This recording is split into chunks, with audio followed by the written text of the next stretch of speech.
Welcome to Chris Corp Photography. Just thought I'd share a quick tip today on those wanting the long focal length lens for their Panasonic Lumix S5 or similar. It started out with me looking for a sort of Sigma 150 to 600 equivalent like you get on the Canon or Nikon, but they don't really offer them for the Panasonic S5. The closest they do is a 150 to 400, which has the same f-stop and is around the same price, which is a bit annoying. So I went down the whole vintage lens rabbit hole to see if there's anything else out there that I could use, and I discovered this.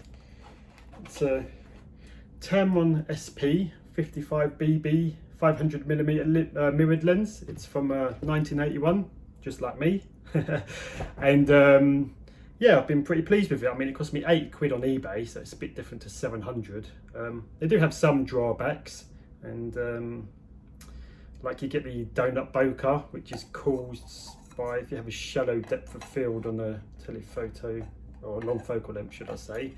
This mirror in the middle can cause like a donut effect on the bokeh, but with Lightroom and Photoshop these days, you know, you could clone it out or add in your own blur. But it's generally pretty sharp, and if you want to, you know, take some pictures of the moon behind a building or some squirrels or that kind of thing, it's great.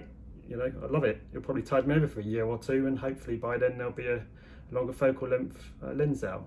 But it's also a really great size. You know, you can keep that in your bag all the time. So if you're out one day and you see the moon or a sun in a position where you'd love to get a close up, then you're going to have it on you. Whereas if you've got like a 600mm, you know, it's like this long, and you only really take that out generally if you're actually planning to use it. So it's another great reason to buy this lens, and for £8 you can't go wrong. Due to its age, there can be some second-hand ones with a little bit of fungus on the inside, but it's a really simple design, and you can buy like a lens wrench for £10, unscrew the front, use a little bit of cleaning alcohol and wipe it down. But yeah, I mean, the one I picked up is it's really clean.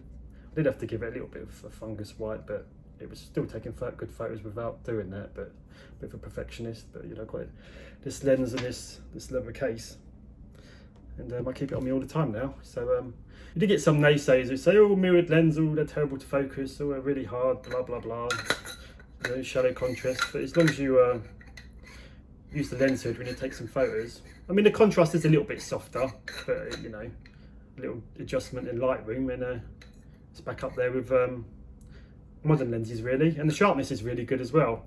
It's a little bit tricky to focus, I suppose. I mean, it's very sensitive to like the millimeter, but with the Panasonic S5, you know, you've got focus peaking, which I tend to use on +2 setting, and I get it focused with focus peaking, take a shot, move it to the left, take another one, move it to the right, and take another one in. So take 3 shots for every shot I want to take really, so I know one of them is going to be like perfectly in focus. But yeah, I mean, you can't go on £80, 500mm, always on you. Look for one and do it. It's just to remind you, it's the Tamron SP 500mm 55mm. There are other brands as well, but this was apparently the best one of its time. Okay, here's some photos. Too much of me rambling.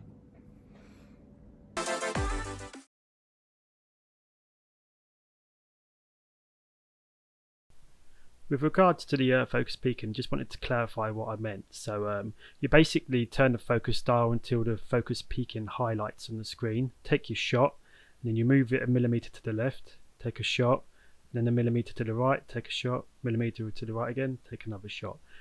Focus peaking is pretty accurate, but sometimes it can be just either side of what it highlights for maximum sharpness. So I mean, that's using it on +2, but either way, I mean, with electronic shutter, you know, you can keep snapping away. You can take thousands of pictures in a few minutes. So with modern technology, it's really brought a new life to mirrored lenses. So yeah, if you like my channel, please subscribe.